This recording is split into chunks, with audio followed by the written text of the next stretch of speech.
Welcome to My Morning Cup, a podcast produced by Costa Media Advisors and brought to you by the generous support of the Tennessee Valley Authority. To learn more about TVA's impact on our community, follow TVA on Instagram at TVA and on Twitter X at TVA News. My Morning Cup, where we have interesting conversations with genuine people. I'm Mike Costa, your host.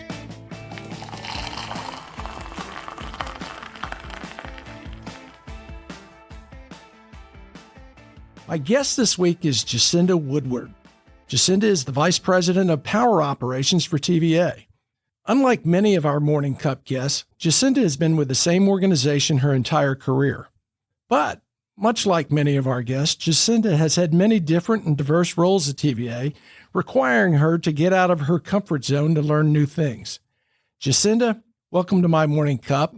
Before we find out how a member of the Hickson High School band who wanted to be a veterinarian became a long-term TVA engineer, let me ask, what's in your morning cup? Well, today my morning cup is black tea, but it's from Banff. And so when we were there last summer, when they had this little Banff tea shop, so I went in there and they had this walnut truffle black tea. And I'm thinking, that sounds pretty good. Walnut truffle? Walnut truffle. So it's got like a maple flavor and this walnut nutty. And then it's got black tea that is the foundation. It's delicious.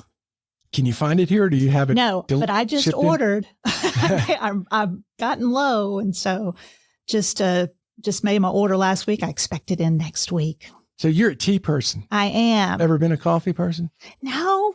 It doesn't. I love the way it smells. Yeah. It doesn't like me though. Yeah, it hurts my stomach. That. So no, tea is the thing. But I like a variety. So I drink green, oolong, white, black, just depends. I like a variety. So I've got a tea subscription. Really? Get 4 teas every month. And so that's a great idea. Keeps it interesting. Right. Well, welcome to My Morning Cup. I'm excited about having you on in our conversation.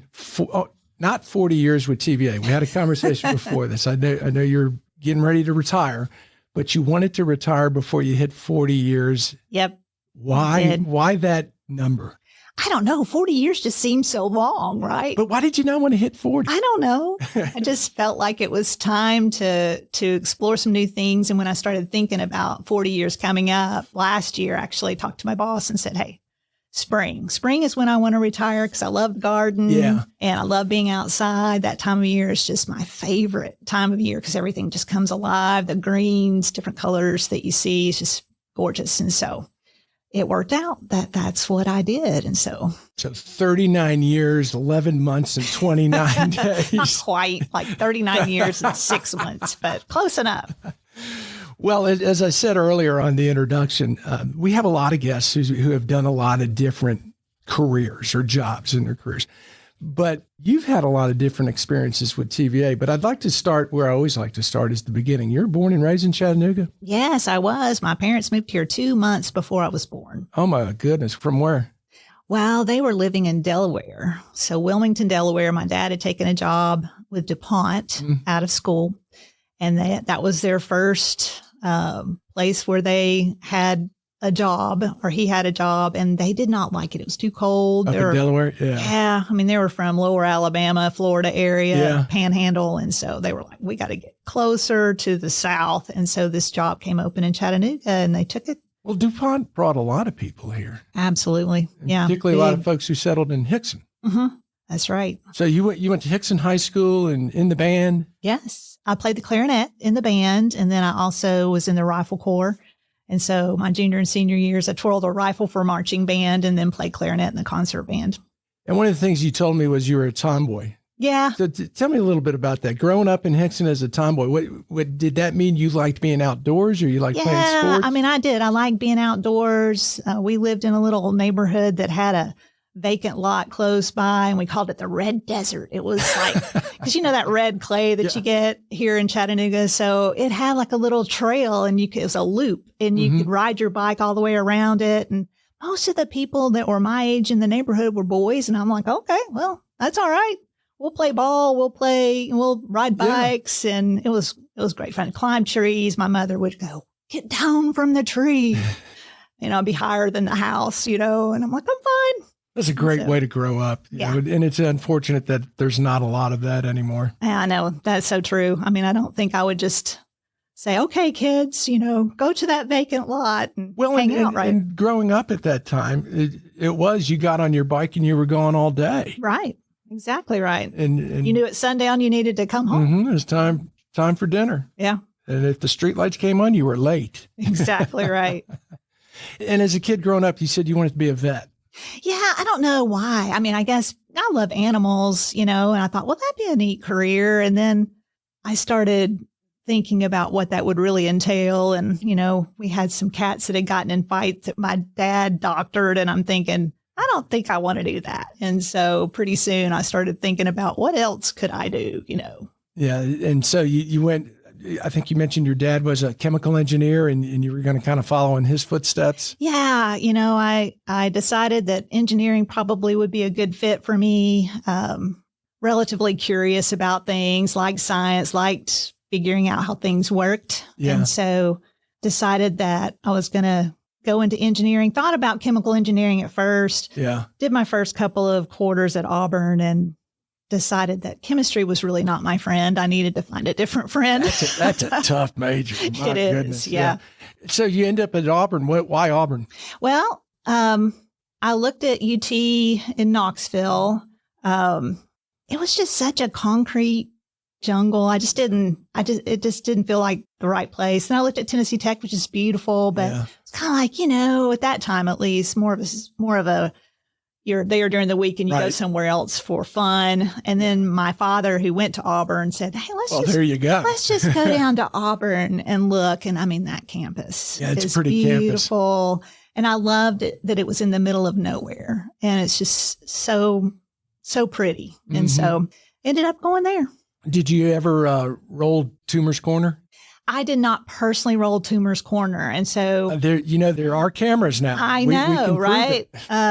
Well, my first quarter at Auburn was in the fall. And so I did all the ball games. But then the next year was when I started working for TVA. And so I was at TVA in the fall and the spring. Oh, you did no ball games. I did no ball games, right? I was there in the winter and the summer. Oh, and gosh. So what was I thinking? I don't know. Winter and summer in Auburn, Alabama, and it's as cold and as hot as it's going to be. I don't know. And it gets hot down there because I spent a little bit of time in Montgomery. I grew up in Memphis, but man, it gets hot. Montgomery is hot. Yeah. Yeah. And Auburn's hot. But it was just the way it worked out. I wanted to get a job that took me back closer to home. That makes sense. So, well, let's talk about that a little bit. You get down to Auburn, you're a chemical engineer. You say, boy, this is not what I want to do. And what did you get into? Electrical engineering. Electrical engineering. So the imaginary things. Yeah. Yeah. And how did you connect with TVA? Well, so that's an interesting story. Growing up, I knew about TVA, but my dad worked for DuPont, so I didn't have a TVA connection in my family. And so during the summer of my freshman year, I began looking for co-op opportunities. And so there were a couple of different opportunities that became available through the co-op program at Auburn. One was with the Redstone Arsenal. So I went to visit them. That's in Huntsville, right? It is in Huntsville. And the particular group that was interviewing, they blew things up for fun. That's what so it was a bunch of boys. Like a missile. Well, I mean, I think there were men and women, but they really got excited about blowing things up, you know? And I was like, no, I don't want to blow things up. And then TVA was advertising. And I thought, well, that'd be great because I could live at home. And I guess the added bonus was I had already met my husband-to-be at that time.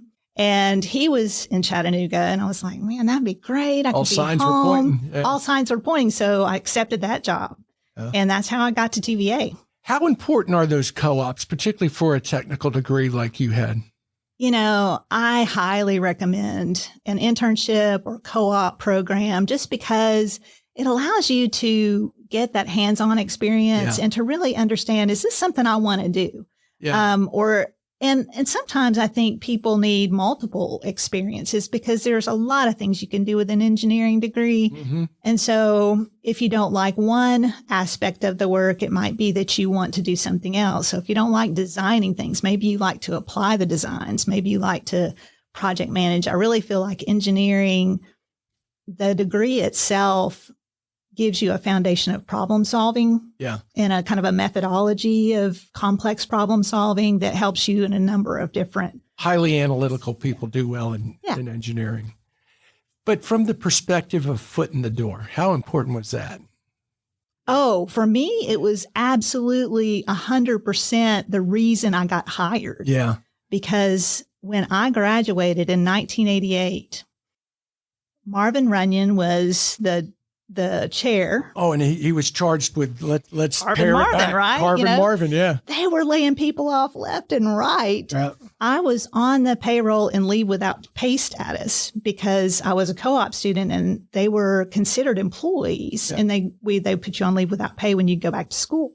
So I was on the payroll, so they didn't have to hire me. Yep. They just turned my pay back on, and I flew under the radar screen. I'm one of very few people. That's fortunate. Oh, just, blessing. Well, and you brought out another important thing about co-op programs is you're getting paid. Yes. Yeah, because a lot of internships are for credit and things like That's that. right. But co-op programs are designed with the school and the employer in mind. Yeah. And I think, for me, it allowed me to help pay for my time at school, right? My tuition, my apartment. My parents were footing a lot of the bill, but I wanted to be able to contribute. And so having those dollars at the time, it was pretty. It was like $6 an hour, I think is what I started out with. That's pretty good. Hey, the going wage at the time was $3.35. Yeah. That's a pretty good deal. Yeah. So you start that your sophomore year, you do it junior, senior, you're getting ready to graduate. Do you automatically say, I'm going to work for TV8, or did you look anywhere else? By that time I was like, this is an interesting place to be. They do some really cool stuff here. It was where I wanted to be locationally. And so it just seemed like a no-brainer. So what are the next steps? You get out of school and they bring you back to Chattanooga? So actually the quarter before I graduated, fall of 1987, my husband and I got married. And then in January, I had to go back to school to finish my last 10 weeks. And then as soon as I got back, I just started as a full-time employee with the group that had hired me for a co-op. Mm-hmm. And where was that? That was downtown in Chattanooga. It was a part of the Nuclear Emergency Preparedness Group. And I got to travel to some of the different places for joint information centers, in the unlikely event of anything happening at one of our nuclear plants. There's an emergency preparedness program that helps. And what does that do? Well, I mean, generally what it did and what it continues to do is just, it allows TVA and the local officials to have a way of coordinating and communicating in the unlikely event that there's an issue. Now, at the time you're doing that, it was probably 10 years after 3 Mile Island, and the China Syndrome movie was probably out. How was the public perception? So you're in nuclear preparedness, and at that time, nuclear energy is being questioned of, is it safe? Is it this? Is it that?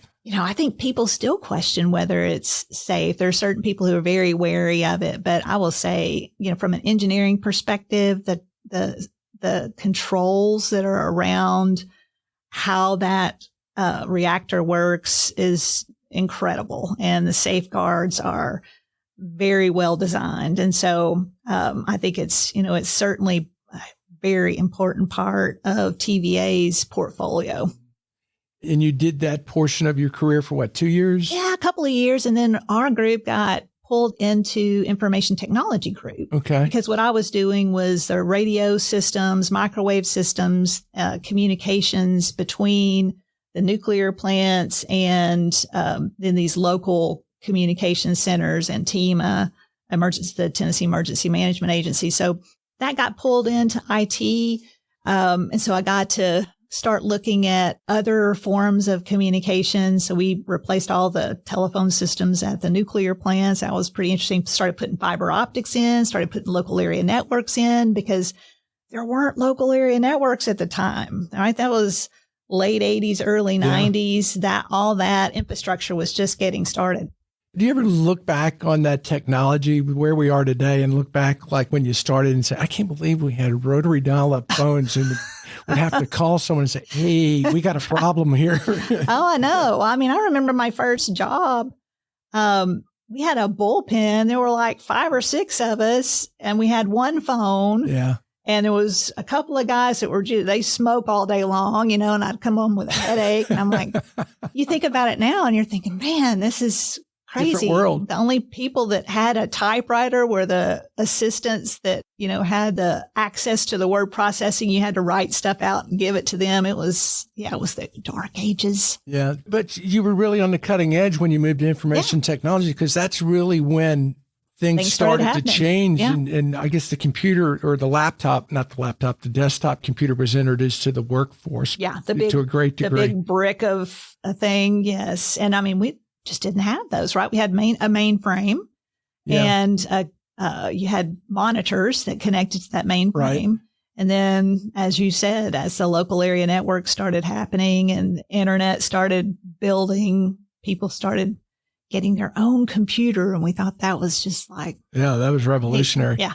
Now, in terms of coming out of school with your electrical engineering degree, did you have to do anything when you moved into these other positions in terms of training or? No, actually my minor in my electrical engineering degree was around communications. But I didn't use as much of that technical design related information. My career has been more about like systems integration and project engineering, project management, getting people to agree to do things, helping them understand the importance of doing things. And so I really feel like that the engineering degree gave me a ticket, right, to the dance. Yeah. And then I was able to decide which direction I was going to head. That's a great way to put it. It gave you a ticket, gave you entry. Yes, absolutely. And part of that, then you moved to, is it transmission maintenance? Yes. And what is that? Well, all of the wires, the big towers that you see, the transmission power supply part of the company transports electrons from the generating units to local power companies like EPB here in town. And then the EPBs of the region take that to homes and businesses. So with the towers and the wires, that's all transmitted. Yep. You ever ride on one of those helicopters? Yes. Really? Yes. What's that like? It's fun. I love helicopters. The helicopter group, that is some fun stuff. They help us a lot, right? Now, aren't they fixing those in the air? I mean, because they're not grounded, they're able to handle the power lines? They can. And those people are special. When we began fixing the helicopters to where they had those platforms and people could sit on the edge, they were like, Jacinda, you want to go? You can do this. We'll strap you. And I'm like, inside the helicopter. Thank you. No. So who was the first guy to get on the platform and grab those? I mean, so he had to have lost a bet. I don't know. Right. And I mean, that whole hot work has been, I love that term, hot work. It is. Yeah. Well, it's live. Right. Yeah. And so, but you're right, because you're in the air, you're not grounded. The wires are not grounded. You can't actually do that kind of work. But yes. And there's a process to it, and you have to be very prescriptive about following that process. And they do. They're amazing. Linemen are amazing people. Yeah. And to be clear, you weren't doing that. You were part of the group. No, I was part of the group doing that. And so, had a lot of different experiences in transmission. Started as in transmission maintenance. And my job was really to look at all of the equipment that's required to do the communications and controls for all of the infrastructure. We have about 16,000 miles of transmission line. And so all of that is controlled through a control center here in Chattanooga. through a supervisory control and data acquisition system. And so my job was to figure out, how do we go about maintaining this system for high reliability? So some things might be redundant. You could run those to failure and you wouldn't have an operational impact. Some things were highly important and needed interval-based maintenance to keep them reliable. And then some things would tell you when they were sick. And so figuring out what that program was going to look like was my job. So you're doing all this at the same time you're married and you're starting a family too. Yeah. It sounds like a lot. It was an interesting, a lot going on. Yep. Very fun though. How'd you manage that?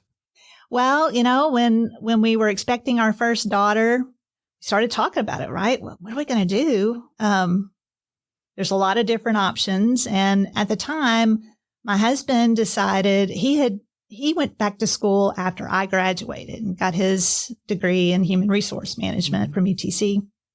But he had not found anything that a company they loved. By that time I'd been with TVA about 9 years, including my co-op experience. And so, he was like, I can do this. I can be the stay-home parent. And I was like, are you sure? Because that's a lot of work. What year is this? This was 96. Okay. Yeah. So you're a little ahead of the curve on that in terms of the stay-at-home dad. Yeah. He was very brave. Because a lot of his friends were like, oh man, that'd be so great. I'd be out on the golf course all the time. I'm like, he would not be out on the golf course. You got a lot to do, buddy. You have no idea. But he was such a great dad.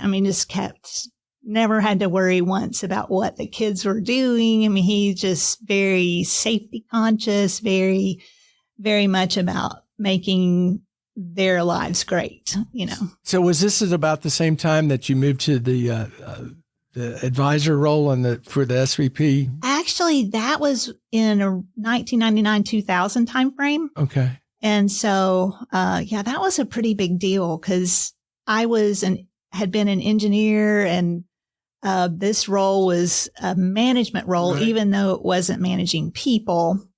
And my father had always said, he was like, look, you got this engineering degree. Do not go into management because people are difficult, problems, things are easy to manage. And you spent all your time on that. Yeah. And so I believed him for a long time, but I had this leader that asked me to do this. I always admired how he led. Yeah.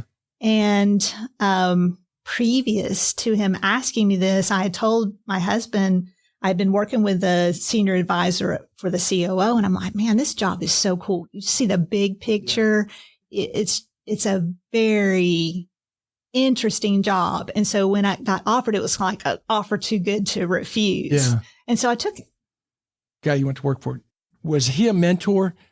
So how did you have mentors through your path at TVA, and how important were they to you? Yes, absolutely. So Terry Boston was this particular mentor, and I met him through some of the work that I was doing on this program development. Mm-hmm. And, it was really funny, the conversation that we had, because he is a ball of energy and he's a multitasker. He's thinking about 6 different things at one time. And probably in your conversation, you're going to hear about those 6 different things. And I told him, I'm like, Terry, I don't think like you. I can't work like you. I've got a 3-year-old, are you sure this is going to work out for you? And he was like, I don't need anybody to think like me. Yeah. I think like me. I need somebody who's very linear in how they think. And then how many hours you work is up to you. You know what your priorities are. And he respected that. And I, learned so much from him because he was a leader who led through influence, not through position or power. And people respected him because he treated people well, no matter who you were. And he was so smart. He could carry on a conversation about any aspect of the transmission system. And he asked good questions. He just great person.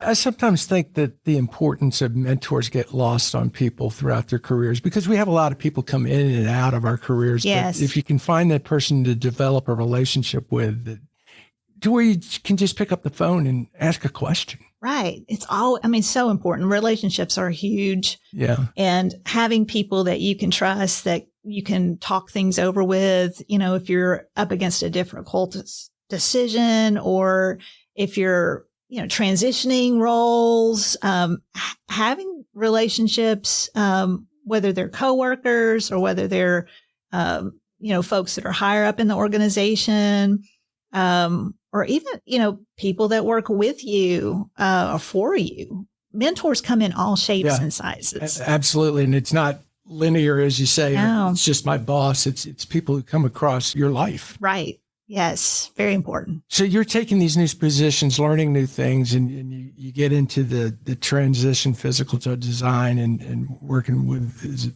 Mr. Boston?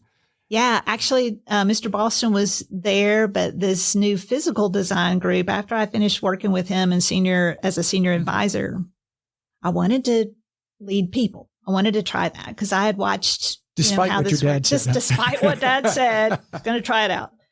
And so I applied on a job and didn't get it. Was that the first time that happened to you? Yes. That's not a good feeling, is it? No, wasn't, because I felt like I was well prepared. Yeah, you were the best person for that job. I felt like I was, I didn't know if I was the best person. Obviously, I wasn't the best person for it. But, what I did do was go back to the person who was doing the hiring and say, hey, what could I do to be more prepared next time to compete better for this job? And he said, this was a mid-level manager job where you would be managing managers. I don't want you to skip a step. I want you to have that first line management experience. Trust me, it's important for you not to miss that step. And so I really respected that, and I told him, I said, well, if one of those jobs comes available, please consider me for it. And so, I don't know, 6 or 8 months later, I get this phone call. Hey, I've got this job in substation projects in physical design. And I said, well, I'm an electrical engineer. I'm not a civil engineer. He said, that's okay. The guy's name's David Hall. Great guy. I mean, another great mentor, great role model. He said, doesn't matter. He said, you'll do great. Just consider it. And so I took the job. I was working with designers and civil engineers, and some environmental folks, had no clue what they were doing technically. I can understand the concept of what they were doing, but I couldn't do their work, right? And you didn't need to. You were to lead the team. Exactly. And I think it was a blessing, because if I had gone into a job where I knew the technical background, likely I would have not learned the leadership role. Yeah. I would have stuck to doing more of the technical stuff because that's where my comfort zone is. Exactly. So I had no comfort zone. And so I just had to be very honest with these folks and just tell them, look, I don't know what you know. Mm-hmm. I know some other things, and I think I can help this group be successful, but I'm going to depend on you to do the work. And you've got to tell me where there's some hard spots, and I will help you solve those. There's 2 things you've said in there that are so important for people to hear. One is that management aspect, being able to open yourself up and say, look, I don't know what you know. We're here to work together. I'm here to lead the team. And to be vulnerable like that, because a lot of people want to come in and tell you everything they know and micromanage, and they're afraid for anyone to know what you don't know. Right. Then the other important aspect I think that you mentioned in there was early on when you didn't get that job, being able to go back and say, hey, what could I have done better? And I think that's true, whether it's an internal promotion, which is easier to go back to someone and say, sure, or even something that you're trying to do external, because it is learning, how can I improve this? What would have made the difference? Well, and sometimes it's just about fit, right? Yeah. And that's the thing I think we have to realize, is that if you're not selected, it may not be your lack of something. It just may be it's not time for you. Right. Or it's not, you're not the right fit for the time. And, in my career, there have been a couple of times. One was I was in the interim CIO role in 2010 timeframe. I had gotten a VP role in power or in transmission power control systems, and it was like the perfect job. And the CEO called and said, "Hey, I need you to do something for me. I need you to go over to IT and manage that group while we find somebody. Mm-hmm. And when that selection came, the fellow who was selected gave me a phone call and he was like, I am so sorry.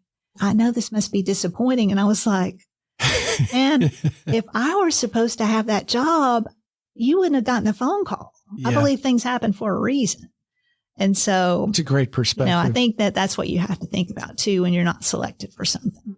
And your career's going along swimmingly. You're getting the promotions and you're learning things and you're expanding your horizons. And then 2000 hits and you have some life-changing events. You want to talk about those? Yeah. So in 2000, Taylor was 3 years old. And we had decided we wanted to try to expand our family, and we tried that. I got pregnant, but we lost. I'm sorry.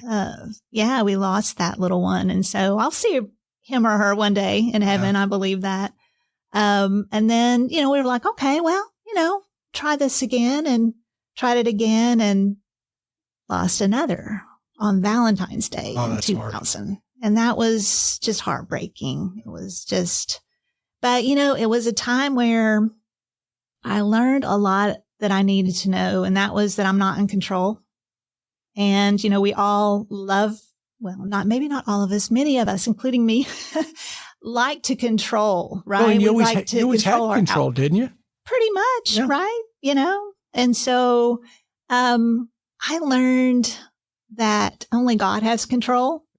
And I think God used that in my life to help me understand that he has a plan for me and that he will provide. And it may not be exactly what I wanted it to look like, but it'll be, in the long run, things will work out for his purpose.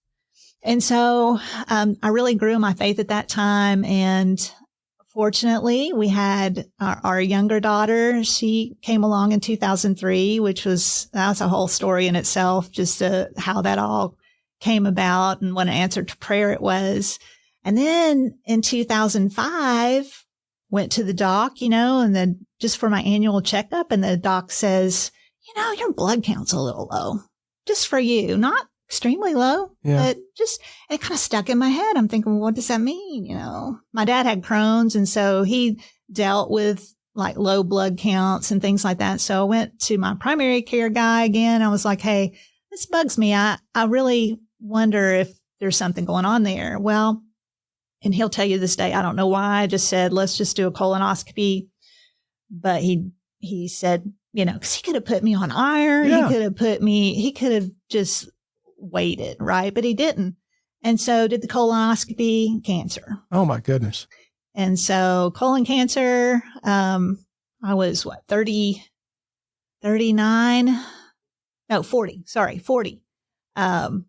40-year-old with cancer, colon cancer. Very unusual. The guy who was doing the colonoscopy, I'd never even met him before. He was like, I did not expect this. So you're young and you're healthy. They took me straight into CT scan to try to figure out if they saw anything else. They didn't. What does that do to you mentally and emotionally? And here's where I'm asking from. Your whole career had been success, and a plan too, to a great degree. And all of a sudden you get thrown these curveballs. Yeah. Does it, one, affect your confidence? Obviously, emotionally, it's going to hit you a million different ways. Right. I think if I had not had the hard times with the miscarriages, it would have devastated me. So that made you stronger. But that devastation that I had through that experience and the relationship that I had built with the Lord during that time, it galvanized me. I mean, and so it was kind of like, okay, this is just part of the plan. Yeah. And it's going to be okay one way or the other. Right. And so, it was the hardest thing was watching my parents because they were so concerned. Yeah. Well, and watching my two kids and going, And at first they were like, look, we got this contained. I can't remember, Duke's something, it's stage 1. We removed section of your colon. Everything's cool. No, don't worry. We'll do some follow-ups just to make sure. Well, 6 months later, I started getting this pain in my back. Oh, that's got to scare you. Yeah. So I'm hypersensitive by this time. And so I go back to the same physician, my primary care guy, who's very paranoid about me by now. And he's like, well, we're going to do some checking. And so he's like, you're pointing to your kidney, kind of like where you might have a kidney stone or something. Well, they did a CT scan, and the CT scan caught part of my liver, and in my liver were spots. And it was colon cancer, metastasized to my liver. Jeez. So that was scary. Yeah. That was one of those times when I went, okay, what's the future here? But again, God just gave me a sense of peace that said, you know what, whether you live 6 months or 6 years or 60 more years, my plan's perfect for you. And so, went through 6 months of chemotherapy. The people at work, I had just been offered a promotion at work. And I went in and told the guy, I can't. And he was like, yeah, you can. He said, we'll hold this job for you. And let's just see how things go. What a great organization, because, and I don't mean this to sound the way it's going to sound, but the perception of TVA being a government organization is, oh, okay, well, then you can't do it. But the reality is you worked with people who had great empathy. Yes, and said, absolutely. We're going to be with you. We're behind you 100%. Yes, absolutely. Great support by my coworkers and by the people that work with me in that job. And can't say enough about because I wasn't my best, right? Every other week I was taking chemotherapy for 26 weeks. And so it was a tough time. But I learned so much about people and about yourself too. Who I was. Yeah. And cancer-free today? Yes. Congratulations. Yes, thank you. So you took the promotion, and what was the promotion? This was like a job. This was like that mid-level job. It was the mid-level job that I had originally applied for several years before. The one where you said, well, first I want you to manage people. Yeah. Well, that's the way it works out. And how long did you do that? I don't know. I did that a couple of years. And then that's when we consolidated all of the power control stuff into one organization. So there was the field maintenance pieces, the control center, all of the SCADA controls and the software and programming that goes with that. And then there was the design pieces. So all of that became one entity, and I got to lead that organization. So much fun. And that was the resource and river management? No, that one was, that was power operations, what you're doing now. No, it's so confusing, but this was all in transmission. And I have a map. And then I did the river and resource management after transmission. And that was hard because I love transmission. I'd grown up there. It's 20 years of my career was in that space. And so when I was asked to move to this other organization, I was like, I don't know. I don't know about that. I really like what I'm doing right now. But again, a mentor of mine, I called him and I was like, hey, this is what I've been asked to do. What do you think? And he said, his exact words were, you can lay down in front of that train if you want to, but I don't recommend it. And so I moved to that new role, and it was so fun to see another aspect of TVA and how we impact the people in this region. So the natural resources stuff, all of the river management, incredible. I've got a couple more questions I want to get to before we run out of time. And one of them is, talk a little bit about the pandemic and how TVA got through that. And then also some of the energy generation requirements that these storms affected. Yeah. Pandemic, that was crazy for us all. But I remember going to the office in January of 2020, and it was normal, right? This was pre-pandemic, but we had an emergency management guy in our office, and he had worked for the state of Tennessee prior to coming to TVA. And he came into my office in January and he was like, hey, there's some rumblings about a novel virus. And so I think we need to start brushing off our pandemic response process and procedure. So he was kind of like thinking about these things as soon as he started hearing rumblings. And so he helped us be more proactive. I mean, he would come into my office like weekly up until like March when we had to really pull the trigger. But before all of that, because of his foresight and because we had processes and procedures already in place, he dusted those off. We started thinking about what would we do if we really had to do this? And that helped us continue to operate these plants 24/7. I mean, we had to continue to generate electricity. And, that's not something a lot of smaller businesses, someone's TVA size. Sure. But that's a great lesson for smaller businesses that you at least got to start thinking about it and putting something on paper. How would you react? Because something's going to happen all the time. And it may not be exactly what you think is going to happen, but if you have processes in place for emergency response, you can adapt those a lot faster than you can if you just start from scratch once something's happened. Yeah. I want to talk a little bit about storms and energy generation. And again, I'm going to say something that someone's probably going to go, you shouldn't have put it like that. Why is it that when in the Tennessee Valley we have storms and high energy uses, we're not affected the way Texas is? They can't even keep their lights on.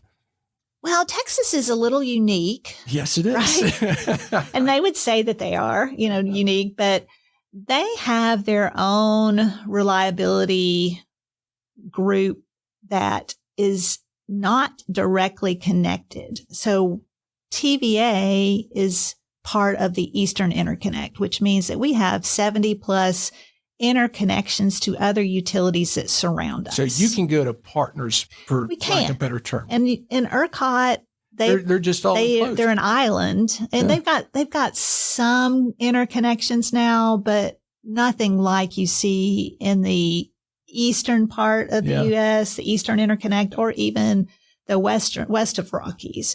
And so for us, we routinely partner with our entire Eastern Interconnect. Well, that makes sense. I think TVA is something that has been in this region for so long, we all take for granted a bit. But when you talk to someone like yourself and you learn a little bit more about it, it really tells you how lucky we are.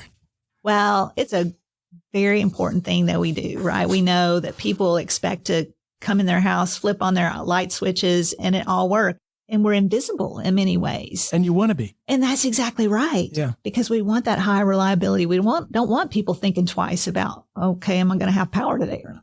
I compare it to an offensive lineman in football. Right. You're not supposed to hear the offensive lineman's name. If you do, they did something wrong. Right. Yeah. Likely. Before I get to the last question, sure. I do want to recognize TVA's generous support of My Morning Cup. And follow TVA on social media to learn more about its multifaceted mission of service, and visit TVA.com/do good here to explore exciting TVA career opportunities, which I imagine some co-op programs are under there too. Absolutely. Yeah. What a great place to start. Last question. I've really enjoyed the conversation. You've had a tremendous career, and what a way to cap it off too. What would you tell your 25-year-old self is important for a happy life? I think to realize that you can't control everything, and that's okay. Yeah. And to not be afraid of doing things that you might not feel completely confident in doing. Most of the jobs I've taken over, every job I've taken over the past decade, I thought, wow, this is pretty sizable. I might not have all of the skill or abilities that I need to be successful, but I believe that no one does, right? Yeah. And so, finding the people that have different strengths than you do, working together as a team is so important. And so building those relationships and depending on others and working as a team to be successful is what I think I would tell my 25-year-old self. The fear thing is important, because a certain amount of fear is healthy, but it can also be paralyzing. Sure. And you do have to take chances. And we've talked to a lot of people on this podcast, and that comes up, quite a bit. You mentioned not knowing everything. And I would imagine some of the roles you've taken there, initially, there's probably some imposter syndrome. Oh, absolutely. Yeah. No doubt. It's like, what am I doing here? Yeah. Yes. We could talk a whole 45 minutes about that. And the one I like most is you can't control everything. Control what you can control. It's not what happens to us. It's how we react to what happens to us. That is so true. Yeah. Well, I've really enjoyed this conversation, getting to know you, Jacinda. Thank you so much for joining us. My pleasure. It's been very fun.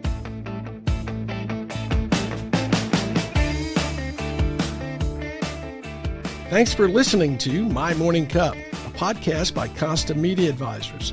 If you liked this episode, please share it with a friend. I release a new episode each week, so be sure to subscribe on Spotify, Apple, Google, or wherever you listen to podcasts.